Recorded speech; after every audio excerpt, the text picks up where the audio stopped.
اقتدار پر قبضے کے 2 سال کے دوران طالبان حکومت نے افغانستان میں ایسے سخت قوانین اور قواعد نافذ کیے ہیں جو ان کی جانب سے اسلامی شریعت کے سخت گیر نظریے کی تشریح کے عین مطابق ہیں۔ افغانستان کی 4 کروڑ آبادی کی زندگیوں پر اثر انداز ہونے والے احکامات کے پیچھے صرف ایک شخص ہے اور وہ افغانستان کے رہبر اعلیٰ ہیبت اللہ اخوند زادہ ہیں۔ ہیبت اللہ کے بارے میں یہ اندازے لگائے گئے ہیں کہ ان کی عمر 70 برس سے زیادہ ہے اور وہ نہ صرف دنیا کے لیے بلکہ افغان شہریوں کے لیے بھی ایک پراسرار شخص ہیں۔ اگر انٹرنیٹ پر ان کی تصویر ڈھونڈنا چاہیں گے تو آپ کو صرف 2 تصاویر ملیں گی۔ ان میں سے سب سے زیادہ مقبول ایک پاسپورٹ سائز تصویر ہے جو 1990 میں بنائی گئی تھی۔ 2 برس قبل افغانستان سے امریکی اور نیٹو ممالک کی افواج کے مکمل انخلا کے بعد سے وہ عوامی اجتماعات میں بہت کم دکھائی دیے ہیں۔ آج تک کسی صحافی نے ان کا انٹرویو نہیں کیا اور نہ انہوں نے کبھی خواتین کی نوکریاں کرنے اور لڑکیوں کے اسکولوں میں جانے سے روکنے جیسے متنازع فیصلوں سے متعلق کوئی جواب دیا ہے۔ عوام کی نظروں سے اوجھل رہنے والے ہیبت اللہ اخوند زادہ کو بہتر انداز میں سمجھنے کے لیے بی بی سی نے ان کی تقاریر اور جاری کیے گئے احکامات کا جائزہ لیا ہے۔ ان کی جانب سے سن 2016 میں طالبان کا لیڈر بننے کے بعد سے اب تک 65 احکامات جاری کیے گئے ہیں۔ ان کی جانب سے 2018 کے بعد سے آنے والی عیدوں پر 5 پیغامات جاری کیے گئے تھے، جن میں سے 3 طالبان کی جانب سے افغانستان پر 2021 میں قبضے کے بعد سامنے آئے۔ اس کے علاوہ ان کی رہبر اعلیٰ بننے کے بعد سے کی گئی تمام تقاریر کا ترجمہ بھی کیا گیا ہے۔ ان تمام ترجموں کا جائزہ natural language processing soft where کے ذریعے کیا گیا ہے، جس کی مدد سے پتہ چلتا ہے کہ وہ ایک مخصوص لفظ کتنی مرتبہ بولتے ہیں۔ طالبان کے سربراہ کی جانب سے سب سے زیادہ استعمال ہونے والا لفظ اسلام ہے، جو انہوں نے اب تک ان تقاریر اور احکامات میں 170 مرتبہ استعمال کیا ہے۔ اپنی تقاریر میں وہ بارہا اس بات کی تعلیمات دیتے دکھائی دیتے ہیں کہ افغانستان میں حکومت صرف اسلامی قوانین کے مطابق ہونی چاہیے۔ ہیبت اللہ اخوند زادہ کے لیے خدا اور ریاست میں کوئی فرق نہیں ہے، اس لیے اسلام کا مطلب ایک ایسی اسلامی امارت ہے جو شریعت کے قانون کے تحت بنائی گئی ہو۔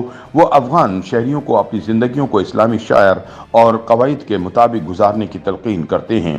ان کے ناقدین کا کہنا ہے کہ اسلام کی ایسی سخت گیر تشریح جو افغانستان میں رائج ہے وہ دنیا کی 50 دیگر مسلمان ریاستوں سے یکسر مختلف ہے۔ اقوام متحدہ کی جانب سے بھی افغانستان میں خواتین کی آزادی سلب کرنے کے بعد طالبان حکومت پر صنف کی بنیاد پر تعصب کو فروغ دینے کا الزام عائد کیا گیا ہے۔ طالبان کی جانب سے خواتین کو پارکوں، جمز اور بیوٹی پارلر میں جانے سے بھی روکا گیا ہے۔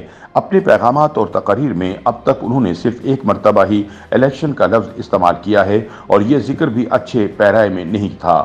کابل میں جون 2022 میں اسلامی اسکالرز کے ایک اجتماع سے خطاب کرتے ہوئے انہوں نے اعلان کیا تھا کہ میں صدر نہیں ہوں اور نہ ہی منتخب نمائندہ ہوں اور نہ ایک بدعنوان سیاستدان۔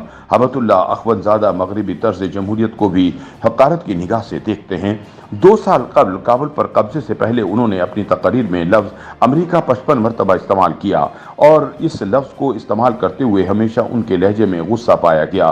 تاہم اقتدار میں آنے کے بعد سے ان کی جانب سے امریکہ کا لفظ شاذر و نادر ہی استعمال کیا جاتا ہے اور جب اس کا استعمال ہوتا ہے تو وہ اس لیے کہ وہ اپنی بات کے ذریعے بین الاقوامی برادری اور امریکہ سے توجہ حاصل کرنا چاہتے ہیں۔ ہیبت اللہ کی جانب سے سن 2018 کے بعد سے لفظ خواتین کا استعمال 13 مرتبہ کیا گیا۔ گزشتہ 2 برسوں میں انہوں نے لفظ خواتین کو 3rd پرسن کے صیغے میں استعمال کیا ہے، یعنی ان کی جانب سے خواتین کے لفظ کو عام طور پر صرف حوالے کے طور پر استعمال کیا جاتا ہے، وہ کبھی خواتین سے براہ راست مخاطب نہیں ہوتے۔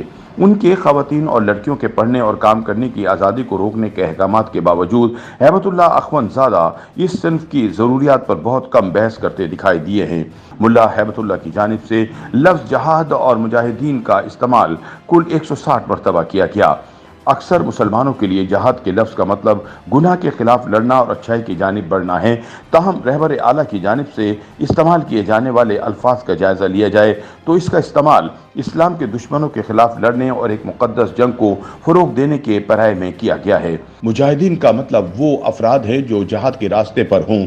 تاہم رہبر اعلیٰ کی جانب سے بارہا جہاد کے لیے دی گئی ترغیب اب اس لیے عجیب لگتی ہے کیونکہ یہ بات وہ طالبان جنگجوؤں کی موجودگی میں کرتے دکھائی دیتے ہیں جو جنگ کے درمیان پرورش پانے کے باوجود اب تک ایک ایسے افغانستان میں جی رہے ہیں جو قدرے پرامن ہے۔